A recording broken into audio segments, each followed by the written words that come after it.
So, ayan, na-prepare ko na pong lahat. Welcome back to our channel. Broccoli, yung ulo lang niya. Sibuyas, carrots, at saka potato. Meron tayong ditong isda na leftover. Fried fish po siya. At hinimas-himas natin. Ay, hinimay-himay pala. Imimix natin lahat yan at igigisa. Lagyan ng itlog at gawing omelette or patty. Tara, samahan niyo ako. So, ayan, hinalo-halo ko na lahat. Tapos, gigisa lang po natin. In low fire lang po. Para maluto yung gulay. Isama na rin natin ang isda. Ay, masarap.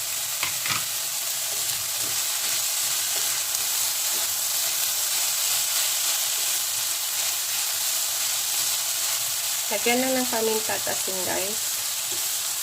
Palamigin at lagyan natin mamaya ng itlog at flour. Gawin natin patty.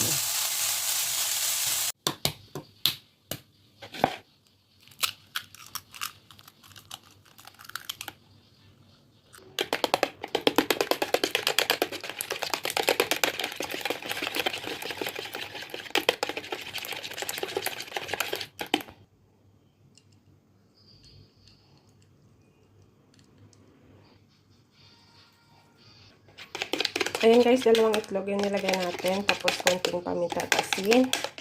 Lagyan na natin ng konting tubig para manix natin yung ating flour dito. Nga half cup lang po. Ayan.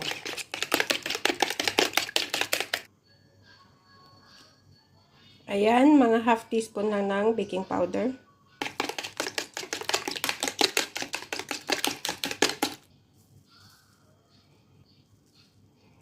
Dalawang kutsara muna.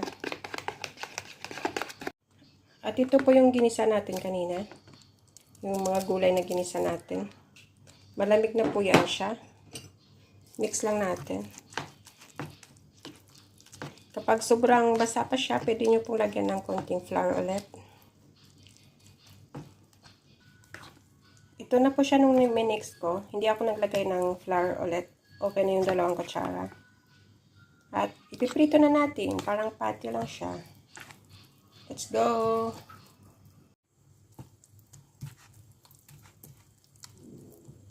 Mainit na pong ating kawali.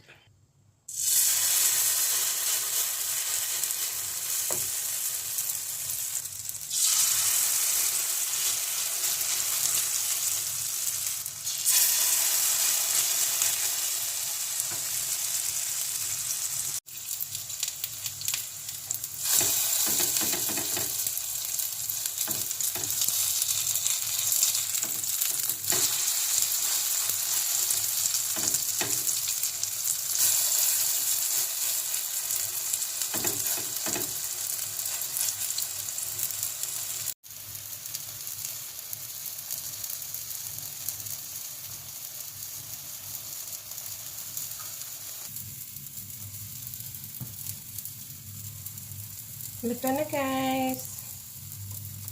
Pwede na tayong kumain. Thanks for watching. Love you all.